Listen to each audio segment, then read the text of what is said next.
Hey guys, the show is about to start. We're gonna do the fault lines, but I wanted to preempt just to give you guys a heads up about what's taking place right now this morning. It seems that the judge has denied Julian Assange's leaving of the jail. As you know, yesterday everybody was extremely excited because the judge denied the extradition by the United States. Well, that is good. The appeal was going to be pushed through by the US government basically immediately.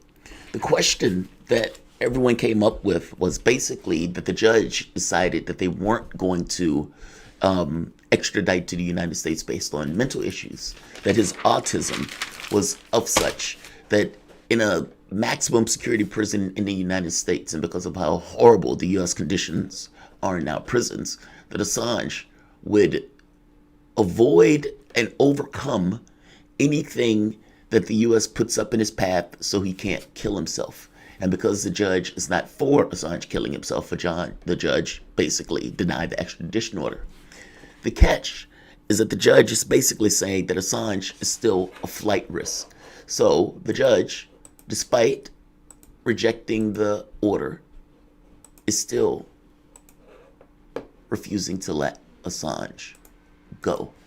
I'm trying to find the thing. I've been following a gentleman who's at the trial right here. He was going through everything that was taking place. Westminster Court, magistrates. He's there.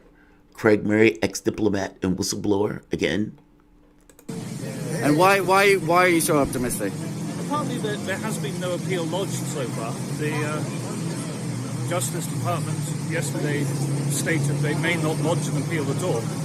But to keep someone in custody pending an appeal that may not happen would be pretty strange after their discharge has been ordered. But also, there's never been a case of a refusal to extradite on medical grounds being overturned on appeal. It's so unlikely it could be overturned on appeal that really there is no incentive to abscond. So again, there's no real grounds for refusing bail. I'm feeling... They're optimistic, or he was optimistic. This was before, when they first came to the courthouse. Like I said, the judge, right here. I'm just going to read some of these because I have to get back to the show for a bit. Assange has a network of supporters who could assist him in absconding. Whilst on bail, Claire Dobbins said she also recited his history when he sought asylum in the Ecuadorian embassy. Well, again, he sought asylum because he said that the U.S. had a warrant out for him, which was true, that they were trying to prosecute him for basically for doing journalism. That was also true. What Assange said in this case was true. But basically,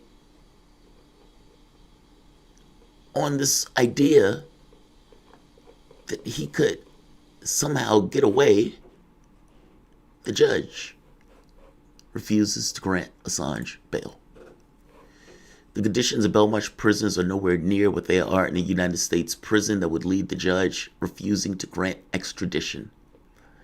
Meaning the judge arguing that, look, our jails here aren't as deplorable and as disgusting rape factories that they are in the United States. So he will be okay here while the appeal takes place. That's why I kept saying that what the judge was saying yesterday was a big deal in regards to it shouldn't be crossed over. As far as Mr. Assange is concerned, this case has not yet been won, the judge says. The outcome of the United States government appeal is, quote, not yet known, unquote, George Barrister says, arguing that Mr. Assange, quote, still has an incentive to abscond, unquote. The United States must be allowed to appeal, she said.